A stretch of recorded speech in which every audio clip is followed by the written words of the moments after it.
Yo everyone, it's John, back again with Frankie while Michael is loving life in Prague still. This is your match debrief, the day after the game, which was Everton 2, Crystal Palace 1. But before we do start, I do want to thank everyone for watching yesterday. You know, it was the first time Frankie's been on the channel instead of popping his head in every now and again. The comments towards him were really, really good, really nice. He appreciates them just like I do. So again, thanks very much to the people who watched and the people who commented. Yeah, so this is your debrief, as I say, for Everton 2, Crystal Palace 1. So I'm going to ask Frankie a few questions today because it's normally Michael asking me. First of all, I want to ask you, what did you think of Sean Dyche's setup and his team selection yesterday? The setup was sitting back again, which doesn't work. First half, I think we did not more. We just sat back, which didn't work. And when we scored second, we was inviting pressure, which doesn't work. We found that out. And substitutions and his team selection again. His team selection, starting Decore over Tim Bunham's not good enough. Like, it's not a Premier League manager. Everyone in the stadium can say Tim Bunham's better than Decore apart from Dyche. Well, we said this on the match preview the other night. Well, I said it anyway, that I would like to see Mangala and Tim starting, because I think Tim can do everything that Decore does and more. I think he gives us more, but can also cover the workload that Decore does. So it would be interesting to see what Tim and Mangala could play like. I wasn't too disappointed with the team selection, apart from obviously Decore starting. We haven't got many options at right back, so Ashley Young come in. I thought again, listen, he's never going to be a world beater, Ashley Young, but I thought he'd done okay. And listen, Ashley Young always does the job that he's asked to do. I thought we looked better. I'm not going to say a lot better. I thought we looked better with Branthwaite coming back in. Yeah. Again, their goal, it's played into the box, and I think Decore could be stronger to try and win the header and get in there first, to put their man off at least. And obviously it falls to the floor and it's just clipped in by Guy. That puts them 1-0 up. Guay, whatever. At a time where, again, you know, we have said Palace were the better team first half, so it was at a time where they were sort of dominating the game. They had quite a few chances.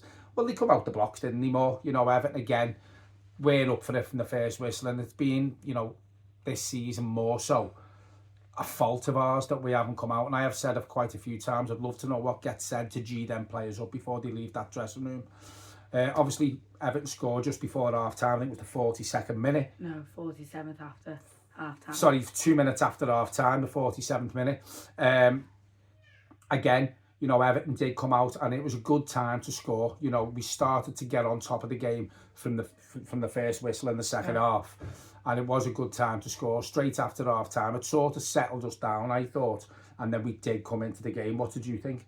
So I also realised we came out earlier and we scored, which Leicester also came out earlier when we played them and they scored. So maybe if Dyche let us go out a bit earlier to like have a little kick-about, maybe that will help. Because it did help when we had that little kick-about before half-time. Also, Seamus Coleman give a team talk at half-time as well, so maybe that's part of it as well. That's G'd the players up, because we all know Seamus Coleman is respected in the dressing room and by everyone at Everton Football Club, so obviously what he said at half-time's worked. Yeah, must have. But I don't agree with what you said about Ashley Young having a good game. I don't think he had his best game in a blue shirt. I don't think he played that well. I don't think you're going to get best games out of Ashley Young in a blue shirt anymore. Obviously, he's only in there because we've got Patterson still trying to find fitness, and obviously Coleman's not ready to play yet, and it's either him or James Garner at right back. And I've said on here, I don't think James Garner is very good at right back. Yeah. I think the only one we can put there is Ashley Young for the time being. Hopefully Patterson will start making his way back to fitness. Yeah, so as I say, once we scored the first goal in the second half and we made it 1-1, you know, great finish by Dwight McNeil again. We spoke about this yesterday. It arrowed, and it was one of them. Soon as it left his foot, you could see it was going in. Again, that lifted the crowd, and then it was all Everton for me. And so, you know, they still had a few chances. And I mean, I think you've got some stats there about possession and how many shots they had on target and stuff. So if you want to read them out, you can. So, Crystal Palace, like, threw us out the park with shots, 17 shots compared to our 8 shots. Not good enough. We're not getting the right amount of shots that we need. And they had 5 shots on target, and we had 2, and we only scored 2 goals. And with possession, they had 60%, and we had 40%. So it just shows that we're inviting them on. I think a lot of that possession, though, as you say there, from Palace was probably more the first half, to be fair. Yeah, I did probably. think Everton come into it. And then obviously you've got the second goal. I did watch the goal back today, actually, and I thought Jack Harrison was a good substitute yesterday. I thought he'd done really well when he come on, Jack always Harrison. tries his best. Yeah, he runs a lot, and, his end product can be a bit, a lot to be desired for. But I did watch the goal back, and he brought the ball down out of the air and sort of turned with the same move, and he's put a great ball into Dwight McNeil. Again, Crystal Palace looked a bit like us when the ball went into the box yesterday. They sort of scrambled and tried to clear it, and obviously I think it's actually come off their defender and bobbled up, and Dwight McNeil's just turned and hit it first time. It also hit off the keeper's hands. Yeah. And rolled through his legs. Yeah, so we'll talk about some of the players now. We'll, if you want to talk about some of the team that the players that Everton started with, who stood out for you yesterday? Dwight McNeil, not just his goals, but his all-round play. Yeah, I thought he worked hard, Dwight McNeil, yesterday. And it was funny because I was thinking about this today on the match preview. I said I'd like to see McNeil back on the wing and put Ndiaye in the middle on a free roll.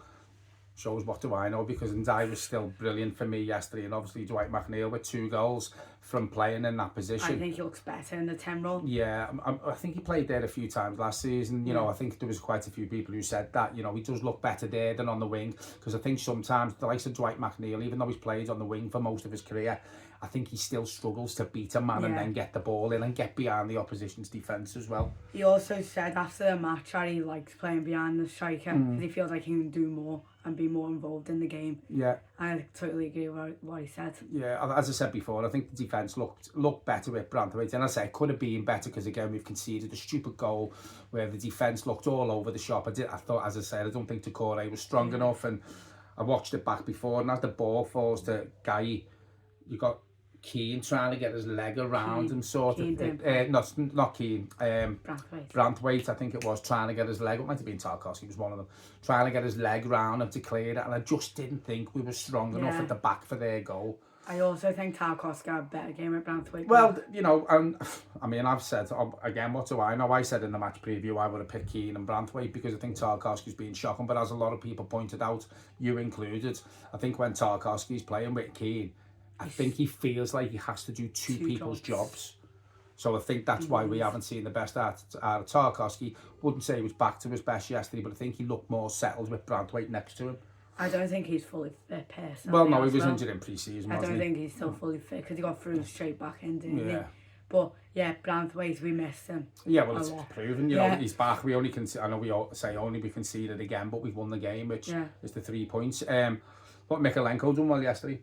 Yeah. I thought he one of his better performances of late, you know, and I've said on here a few times, he's improved so much under Dice, to be fair. We spoke about young midfield again, and Ndiaye, silky, sexy footballer, you know, and we're very lucky to have a player like that because I think it's been quite a while. I've seen a few people on Twitter, X, whatever you want to call it, say that we're privileged to have a player like that, and it's the first time for a long time that we've had someone who can get us off our seats. And you know, when he's got the ball, and I've said he wriggles out of situations where none of our other players at the club could probably do. You know, he's good with the close control, and I just think he calms the whole team down, and the fans as well. When he's on the ball, everyone knows something's going to happen. Yeah, and he's very direct. As soon as he gets, if he's got people around him, as soon as he gets away with that ball, he's gone. You know, we seen it yesterday. Even when he dropped into the middle, we seen him running through the middle of the park, going past the Palace players like they weren't there. So again, he's an exciting player. Got to keep him fit.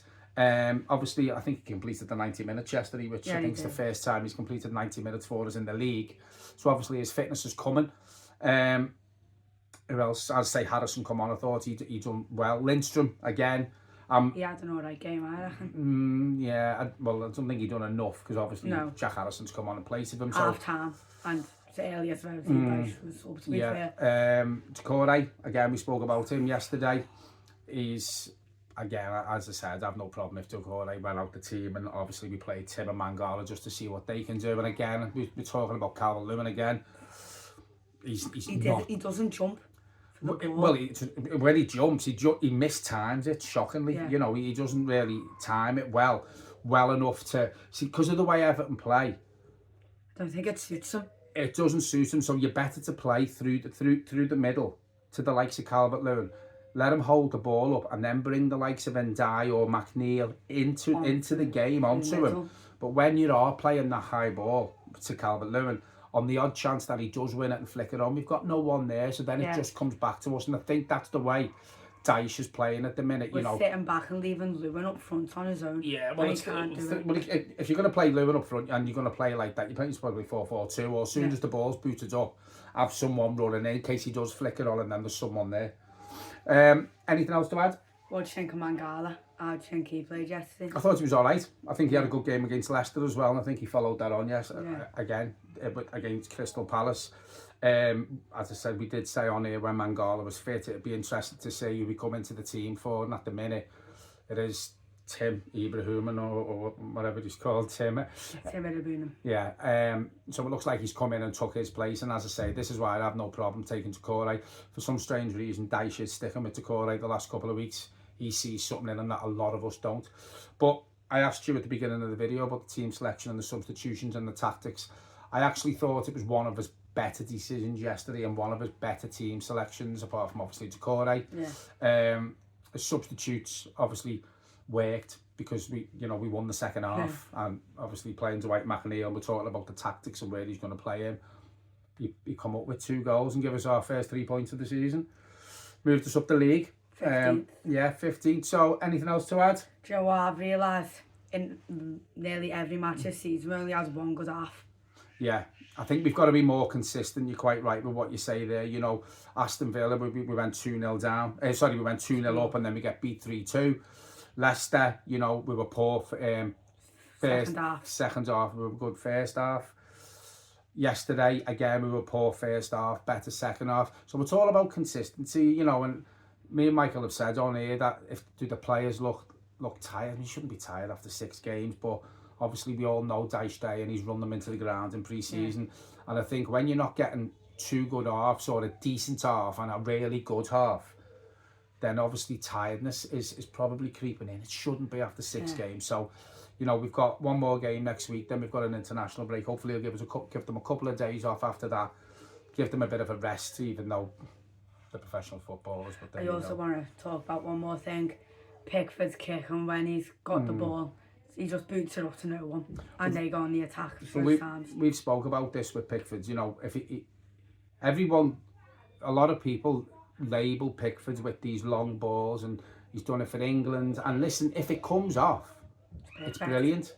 But if he does that 10 times, 9 of them will either go to the opposition or go out. And when it doesn't come off, straight away it puts you on the back foot, because if the opposition pick the ball up, the way we play, we invite them on then. So it's all right having an outlet if the ball's played to him to get rid of it. But if it's from a goal kick or something like that, it's just putting us under pressure. Because as I say, out of 10 times, it only works once. But obviously, I think Dyche has changed his goalkeeping coach now. So hopefully that will help. Hopefully that's something to look into for the future. Right, I think we're done. Yeah. It's been a privilege the last 2 days having you on. I think my next video we do, Michael will be back. But because I don't know how to upload now, then obviously you can come on more and we can do videos. I also want to thank everyone for kind comments, and I don't smoke ciggies. None of us do. It's the shouting he doesn't shut up. That's why I'm glad I don't sit next to him in the game when we're at home. He sits with my cousin Barry. But listen, we're going to leave it there. Don't forget, hit the like, subscribe button, hit the bell notification, so when a video does come out, you will know about it and you'll be able to watch it. The subs are going through the roof. I think we're up to 14.4 thousand now. Again, keep commenting. The good comments are really, really nice to read. We do try and answer as many as we can. But again, thanks very much for, commenting on Frankie doing the videos. Now, he's all right, I suppose. So yeah, we'll leave it there, and we will be back. If any news comes out, we will be back through the week. But if not, we've got a match preview, but I'm sure we'll do a video before that. Right. Say bye-bye, Frankie. Goodbye, everyone. Hopefully I see you for the Newcastle preview. Cheers, everyone. Thank you.